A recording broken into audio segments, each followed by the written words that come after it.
Hi, I'm Bob Rankin. Welcome to the wonderful world of art.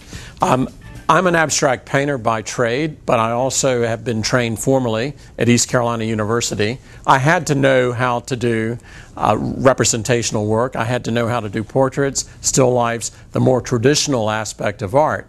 I'm a firm believer that you have to know the rules to break the rules and have a lot of fun breaking the rules. I'm somewhat of a rebel by nature, and it's great fun for me to always come up with new solutions to age-old problems.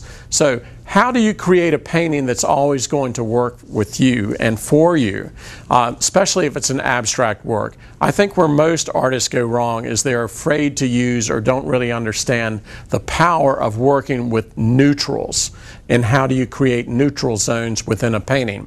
For example, on this abstract work over here, if I had colors that were all the same intensity or brightness, then it would create an incredible clustering of visual imagery that you simply wouldn't be able to interpret properly.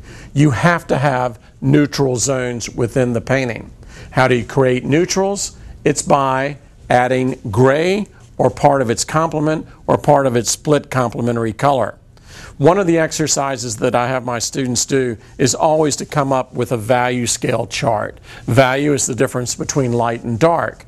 Now, it's easy to add white to a color, it's easy to add black to a color. Where most students come up with a problem is that they're afraid to experiment with the different values of gray and adding that to the color. Well, that tones it down and it gives you a neutral base. It's the Switzerland of painting.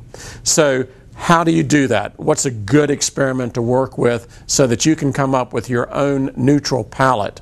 I've devised a plan that actually makes it a very personal statement. For example, if you create your own personal color chart, I would like for you to, up the top of the chart, write the alphabet out from A to Z.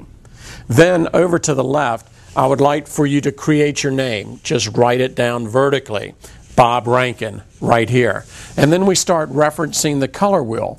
And I guarantee you by the end of this exercise, you'll come up with an entire base of neutrals here that'll really add to and make your paintings that much richer, that's much more interesting to look at, and you'll have great neutral zones. So I'm starting off with B, Bob Rankin. What do?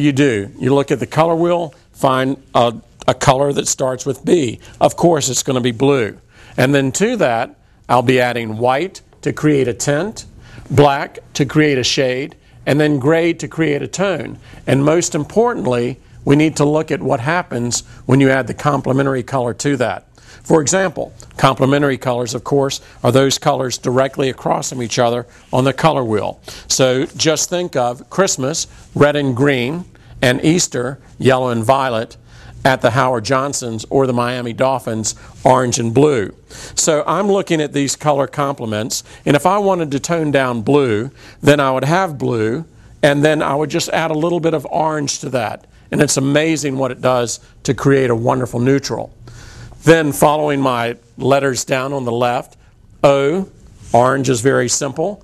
I would take a look at orange, I would add part of its complement to create that other neutral, and then just follow it all the way down to the bottom. If you come up with a letter that's not included on the color wheel, then you go to the letter that is the closest to it on the color wheel. For example, if I have an A for the A part of Rankin, I would go to the closest color in the alphabet to a blue, blue-green, or blue-purple.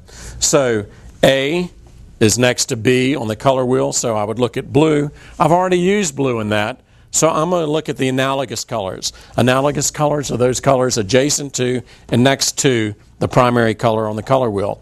So I would use either blue-violet or blue-green as the base color.